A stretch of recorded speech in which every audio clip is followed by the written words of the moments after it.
நிறைய நான் பர்ச்சேஸ் பண்ணணும். அதுதான் இன்னும் நான் அவுட்டிங்லாம் போவே கிடையாது. அவுட்டிங் வீடியோஸ்லாம் நான் போடவே கிடையாது.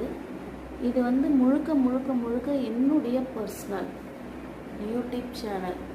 கீர்த்தி சகான்ற ஒரு யூடியூப் சேனல் வந்து முழுக்க முழுக்க என்னுடைய பர்சனல். ஓகேவா? இது வந்து யாருக்குமே வந்து லிங்க் கிடையாது.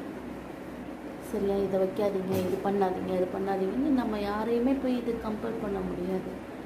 ஓகேவா? அதே மாதிரி யாரையும் ஃபோர்ஸ் பண்ணி வீடியோக்குள்ளே கொண்டு வரதோ எனக்கு அது பிடிக்காது. சரியா? என்ன சேர்ந்தவங்க அவங்களோட விருப்பத்தின்படி இருக்கிறவங்க மட்டும்தான் நான் வீடியோ போட்டுட்ருக்கேன். ஓகேவா? இந்த சேனல் வந்து ஒரு நாள் ஒரு மிகப்பெரிய சேனலாக உருவாகுன்ற நம்பிக்கை மட்டும் எனக்கு பிலீவ்னஸ் இருக்குது. ஓகேவா? பிலீவ் பண்ணுறேன், நான் ட்ரஸ்ட்டாக இருக்குது எனக்கு. ஏன்னா